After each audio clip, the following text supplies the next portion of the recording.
ಸ್ನೇಹಿತರೆ, ಈ ದೇವಸ್ಥಾನ ಇರೋದು ಉತ್ತರ ಕನ್ನಡ ಜಿಲ್ಲೆಯ ಜೊಯ್ಡಾ ತಾಲೂಕಿನ ಶ್ರೀ ಕ್ಷೇತ್ರ ಉಳುವಿ ಎಂಬಲ್ಲಿ.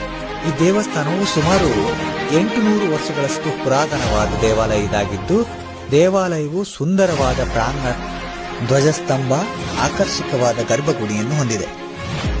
ಒಮ್ಮೆ ವಚನ ಸಾಹಿತ್ಯಗಳ ಮೂಲಕವೇ ಸಮಾಜದ ಅಂಕುಡೊಂಕುಗಳನ್ನು ಸರಿಪಡಿಸಲು ಹೊರಟ ಕರ್ನಾಟಕದ ದಿವ್ಯ ಚೇತನ, ಕರ್ನಾಟಕದ ಕ್ರಾಂತಿ ಪುರುಷರಾದ ಬಸವಣ್ಣನವರ ಅಳಿಯನಾದ ಶ್ರೀ ಚನ್ನಬಸವಣ್ಣ 12ನೇ ಶತಮಾನದಲ್ಲಿ ಕಲ್ಯಾಣ ಕ್ರಾಂತಿಯಾದಾಗ ಚನ್ನಬಸವಣ್ಣನವರ ಜೊತೆಗೆ ಅಕ್ಕನಾಗಾಲಾಂಬಿಕೆ ಹಾಗೂ ಇತರ ಶಿವಶರಣರ ದಂಡು ಕಟ್ಟಿಕೊಂಡು ಮುಂದಿನ ಪೀಳಿಗೆಗೆ ವಚನ ಸಾಹಿತ್ಯವನ್ನು ತಲುಪುವ ಉದ್ದೇಶದಿಂದ ಬಿಜ್ಜಳ ಸೈನಿಕರ ಜೊತೆ ಹೋರಾಡುತ್ತಲೇ ಊರೂರು ಅಲಿಯುತ್ತಾ ವಚನ ಸಾಹಿತ್ಯವನ್ನು ಹಾಗೂ ವೀರಶೈವ ಧರ್ಮದ ತತ್ವಗಳನ್ನು ಜನರಿಗೆ ತಿಳಿಸಲು ಊರೂರು ಅಲಿಯುವಾಗ ತಲುಪಿದ್ದು ಶ್ರೀ ಕ್ಷೇತ್ರ ಉಳುವಿಗೆ.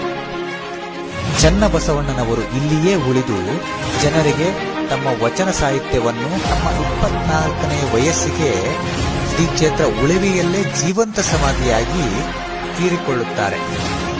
ಇಂದು ವೀರಶೈವ ಧರ್ಮದ ಪುಣ್ಯಕ್ಷೇತ್ರಗಳಲ್ಲಿ ಇದು ಕೂಡ ಪ್ರಮುಖ ಸ್ಥಾನವನ್ನು ಪಡೆದುಕೊಂಡಿದೆ.